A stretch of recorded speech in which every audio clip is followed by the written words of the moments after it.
मेरे हाथ में पंजीकरण प्रपत्र अर्थात रजिस्ट्रेशन फार्म। और यह जो रजिस्ट्रेशन फार्म है यह है 9 साक्षरों के लिए जिनकी की 19 मार्च को परीक्षा होनी है।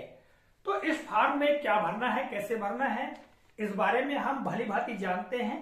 बहुत ही सरल चीजें दी गई हैं, किंतु यहाँ पर कुछ भ्रम की स्थिति हो सकती है पंजीकरण संख्या में। जैसा कि आप यहाँ पर देख रहे हैं इस फार्म में मैं आपको बता रहा हूं पंजीकरण संख्या, जैसा कि आप देख पा रहे हैं यहाँ पर। ठीक है, ये खंड दिए गए हैं यहाँ कुल ये 11 डिजिट और ये 3 डिजिट के लिए। तो इनमें जो शिक्षार्थी है उसकी पंजीकरण संख्या क्या आएगी उस बारे में जान लेते हैं। तो देखिएगा इसके लिए निर्देश पीछे दिए गए हैं, इसी फार्म में पीछे आप देखेंगे तो यहाँ पर पीछे दिए गए हैं। स्पष्ट रूप से यहाँ कहा गया है पंजीकरण संख्या UDISE कोड प्लस क्रमांक जीपी गांव या वार्ड की सूची में शिक्षार्थियों की संख्या। तो यहाँ पर जो 11 अंक दिए गए हैं तो 11 अंक में विद्यालय का जो डाइस कोड है वो आ जाएगा। जैसा कि यहाँ स्पष्ट किया गया, राज्य का कोड 2 अंकों का, जिला का कोड 2 अंकों का, फिर ब्लॉक का कोड, फिर यहाँ ग्राम वार्ड का कोड और स्कूल का कोड। तो ये यहाँ पर आ जाएगा। और अंत में जो 3 डिजिट दिए गए हैं तो यहाँ पर ग्राम या वार्ड की सूची में से जो शिक्षार्थी उनकी संख्या यानी उनकी क्रम संख्या डालना, यानी जो मतदाता सूची है उसमें जो उनकी क्रम संख्या दी गई है उसके क्रमांक को यहाँ पर भरना है। तो इस तरह से यहाँ पर क्या आ जाएगा, यहाँ आ जाएगा जो शिक्षार्थी है उसकी पंजीकरण की संख्या। ठीक है, तो अब आसान तरीके से हम भर सकते हैं।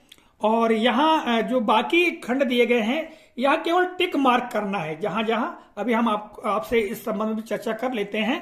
तो यहाँ पर पहले राज्य संघ या राज्य क्षेत्र का नाम भर देंगे, मध्य प्रदेश। इसके बाद जिला का नाम आ जाएगा, जो भी जिला है, जैसे जिला सिवनी, मंडला, बालाघाट, छिंदवाड़ा जो भी है भर सकते हैं। और अभी पंजीकरण संख्या के बारे में हमने जानकारी दे दी। इसके पश्चात यहाँ पर मूल्यांकन का तरीका, मूल्यांकन परीक्षा टिक लगा देंगे। इसके पश्चात जो शिक्षार्थी का नाम यहाँ पर अंग्रेजी में लिखना है, कैपिटल लेटर में, ध्यान रहे कैपिटल लेटर अर्थात अंग्रेजी के बड़े अक्षरों में लिख देना है। ठीक है, इसके बाद यहाँ पर शिक्षार्थी के पिता या पति का नाम भी लिखना है। ठीक है, और फिर यहाँ पर शिक्षार्थी की माता का नाम लिख देना है, अंग्रेजी में ही लिखेंगे। ठीक है, जैसा कि यहाँ स्पष्ट कहा गया अंग्रेजी में शिक्षार्थी का नाम लिखना है तो अंग्रेजी में लिख दे, और यहाँ पर पिता का नाम, यहाँ पर पिता या पति का नाम, और यहाँ पर माता का नाम।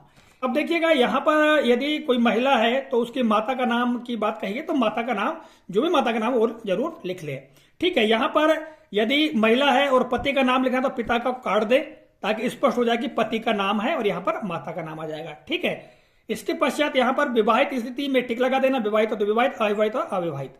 इसी प्रकार यहाँ पर देखिएगा लिंग में है ना, इस तरह दिव्यांगता यदि है तो, और नहीं है तो नहीं पे टिक लगाना है। यदि है तो दिव्यांगता का प्रकार लिख दीजिएगा यहाँ पर। और यहाँ पर कैटेगरी सामान्य, ठीक है, अन्य पिछड़ा वर्ग, अनुसूचित जाति, अनुसूचित जनजाति या अल्पसंख्यक जो भी है। ठीक है, फिर विद्यार्थी का मोबाइल नंबर यदि हो तो भरना है, नहीं है तो नहीं भरना है। शिक्षार्थी की आधार संख्या भर देना यहाँ पर। फिर शिक्षार्थी का मूल्यांकन केंद्र यानी कहाँ मूल्यांकन हो रहा है, यदि किसी ग्राम का मूल्यांकन केंद्र अन्य ग्राम में है या पंचायत किसी अन्य ग्राम में है तो उसी का आपको केंद्र का नाम लिखना है, जैसे शासकीय माध्यमिक शाला या शासकीय हाई स्कूल।